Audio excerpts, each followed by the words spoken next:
Hello, all. Eric Shirley with Narrow Gate Initiative here. This is my journal from 3/29/2026 at 085300 hours. For you civilian folk, that is 8:53 a.m. I'm going to just go ahead and start. This is remarkable what I'm experiencing. It is a flood of information that comes and leads me into a rapid trail of insight and information. This is what happens when we align our internal working mechanism of the human spirit.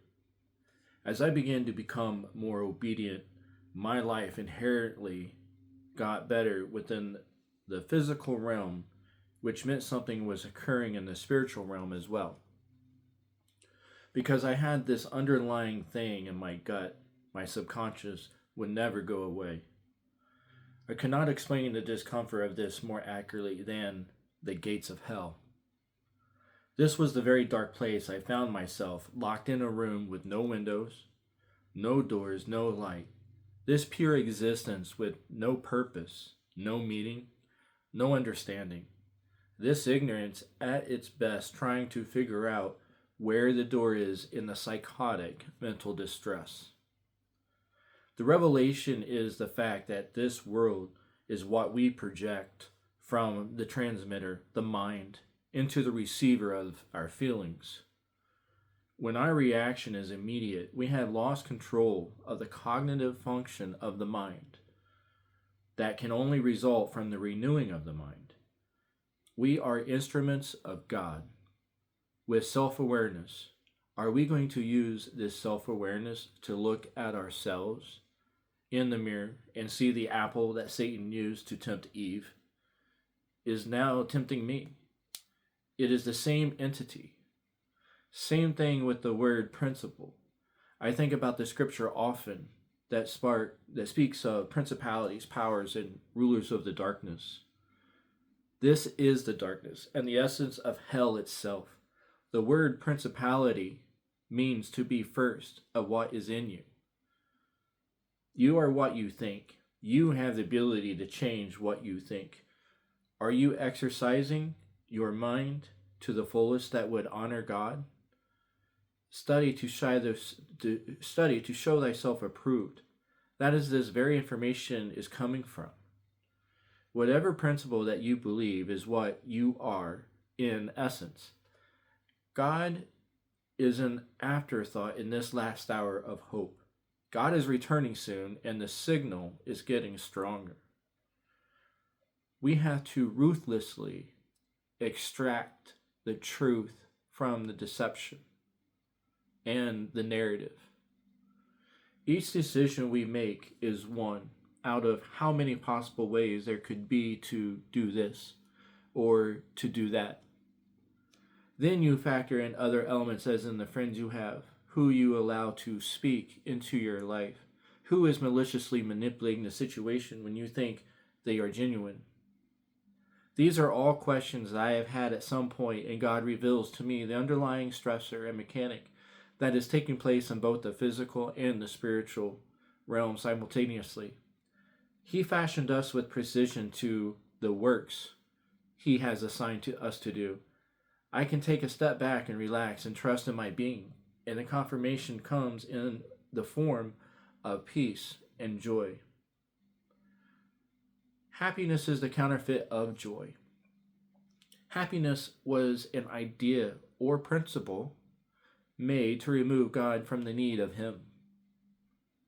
When I would use to comfort the victim of a singular event was my default mode that told me I did not trust Jesus. I knew intellectually all along that God was who He said that He was. That nuisance of consciousness that told me something was deeply wrong and the engine light would bring catastrophe if I did not take care of it. Laziness was another attribute that my narcissistic life was predicated upon. Laziness is the enemy of the will. This is the very opposite of to serve. The very first thought I had that sparked this journey was, I'm going to do this for my mother-in-law. 5 minutes later, I was on my knees in humility, in love, in grace, in mercy, all at the same time. The physical was in shock and in tears. Grace showed me my sin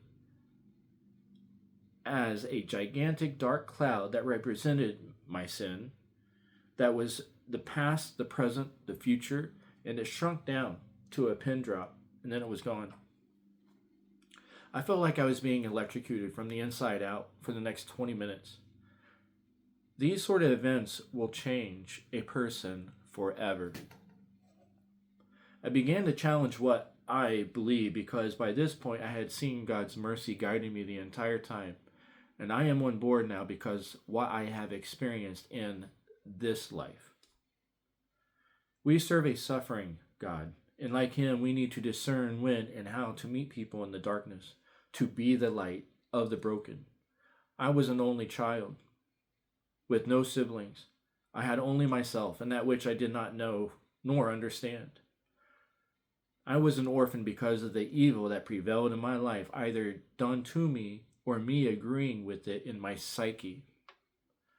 The evil I had done manifested itself, a pure isolation with no doors, no windows, no lights, just competing forces of principalities, powers, and rulers of the darkness in this room. I had to be brave enough to trust the voice that was calling me from the deep, the place where life itself is infused to the spiritual, is the real authentic us that God thought of. This realm distorts our psyche to place God so far away that we forget. We forget who he is and what he is. I have made it my mission to place Christ on my mind continually. I pray this for the next person who reads any of this, and God uses to awaken them. It is a marvelous thing to see in the veil and see the hand of God orchestrate life. I get to compose with him as a co-laborer. More hope has filled our home as time has allowed me to process these revelations. If you can relate to any of this, I would like to hear your story. Please reach out and contact me at narrowgateinitiative@gmail.com. I appreciate it. These are my journals. These are my notes. And this is strictly from my life because something was afoot. Something inside me was telling me that there was something wrong. And I remember these pings. These pings of, I don't have them anymore. These pings of doubt. These pings, like physical, sharp pings right here. And I did not like that. And I did not know where it was coming from. And because I did not know where it was coming from, I had a problem. I wanted to know that I know that Christ was real. And he is. It's all in our psyche and how we perceive ourselves, and it's not by how we were raised up. That's for sure.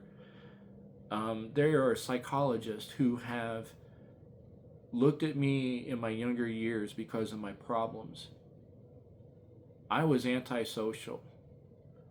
Psychologists say I would have been a serial killer, whatever else. I mean, that was the darkness to which I knew. But this is also the evidence of why Jesus who he is, because he took someone like me and he changed radically, flipped it upside down, inside out. And so my mind has changed dramatically in growth in the psychological, however you want to, I don't even know how to pronounce it right now. All I know is I have more understanding than I did ever before. And this is not by me. This is only by Jesus Christ, who has done the work within me. So if any of this relates to you, know that I've been there and I see you. Not only do I see you, but he sees you. We are the vessels. We are here to lift and edify each and every one of us, and even those who are not in the light yet. But God made everything for him. So this is me being uncomfortable in front of the camera and putting it out to the world of who I am and how I got here and the mechanisms in which I see in the spiritual that move and have substance, kind of like celestial engineering and kingdom architect stuff. If you've heard these terms, that's kind of what I consider myself. If you have any thoughts, any questions, please reach out. I'd love to hear from you in this little node of my world, as my world interacts with your world. Does it resonate? Does it make sense? Is it for you? Is it not for you? I don't know. Only he knows, and only he will make sure that this gets in the hands of those who need it. Be blessed. There is hope. There, grace. I am learning what grace is. So if you're doing that too, please let me know. I'd love to hear from you. Eric Shirley, out.